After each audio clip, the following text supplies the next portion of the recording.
Ito po si Maxi Cozy Traveler car seat. Imported mold pull out from Australia, never been used. Okay? So, demo display po ito.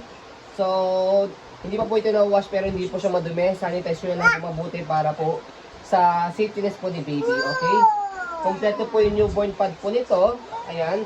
So, pag toddler na po si baby, pwede nyo na pong tanggalin po ito para mas maluwag-luwag po yung higaan po or mauupuan po ni baby. Okay? So, ito po yung details po niya one by one. So, ito po yung air bags po niya for the safetyness ni baby. Yung harness, 5 harness. Ito po, safe na safe po yan. Wala po yung putol. Okay? Adjustable din po yan. Okay? So, headrest adjustable po ito. Ito po, angat, slide nyo lang po ito pag ganito. Tapos angat nyo lang po siya. Ayan. So, push nyo po pag ganyan and then pull down. Okay? So, pagdating naman po sa body frame niya o sa pinakapad niya, ayan po yung details po niya. Okay? So, okay na okay po yan. Wala po yung defects. Ayan. Okay? So, ito po yung belt niya. Ayan. Okay. So, Isofix ready yan. So, ito po yung pang sa Isofix niya. Ayan. Okay. So, mamaya papakita po namin sa inyo kung paano siya gamitin. So, ito yung sa kabila. Ayan. Nandito po. So, pag toddler, ganyan na po siya pag newborn. So, ito, meron siyang pinupush dito. So, click nyo yung color na yan. Push nyo yan. Tapos, ito, maglalaylay po ito para mag-facing po siya as newborn. Ganyan po siya kapag pang newborn.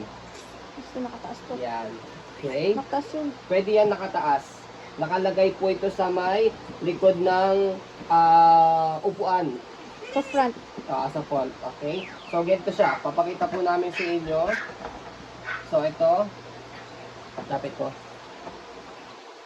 So, ito po ang use niya kapag ka naka rearward facing. Ayan po.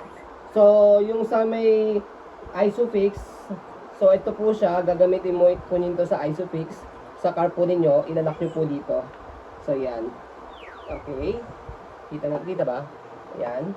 So, next, kapag naman po toddler na, pag nakaupo, ganito po siya kapag seatbelt po gagamitin po ninyo. Ayan. Sa seatbelt po ng sasakyan, ganyan po yung itsura niya. Ayan.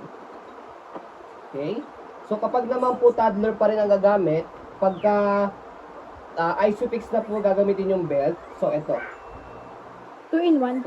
So, nakaganyan siya, nakaupo siyang ganyan, and then, yung Isofix sa car, sushoot nyo lang dito, lalakot nyo lang siya dito, nakaganyan siya. Okay? So, next naman, yung demo naman nasa gilid lang ito para makita nyo po kung paano po siya gamitin.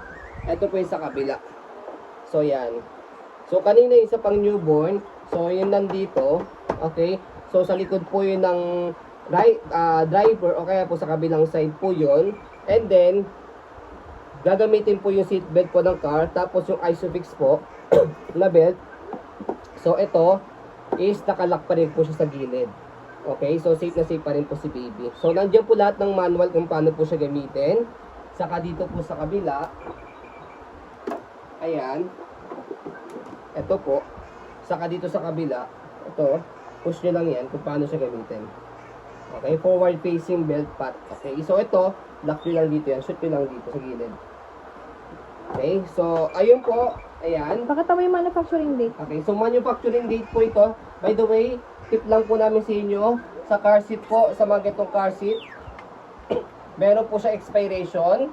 So, ito po ang expiration po nito, sa manufacturing date po nito. So, ayan.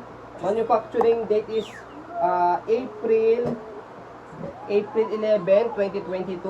Kaya bago pa po ito. Ang expiration po ng mga ganitong car seat is 10 years. 10 years po siya. Okay? Kaya meron pa po kayong 9 years para gamitin po ito. Pero sabi nga po namin sa inyo, hanggang 4 years old lang po yung ganitong car seat. Pero depende nga po yan sa laki at timbang ni baby kung kakayanin pa po ng car seat na ganitong style. Depende po yan sa laki, sa timbang ni baby. Okay, so yun po. As you can see, very details po kami mag-video kasi ang shop policy po namin No refund, no exchange. What you see is what you get po. So yun po, maraming salamat. Have a nice day and God bless po.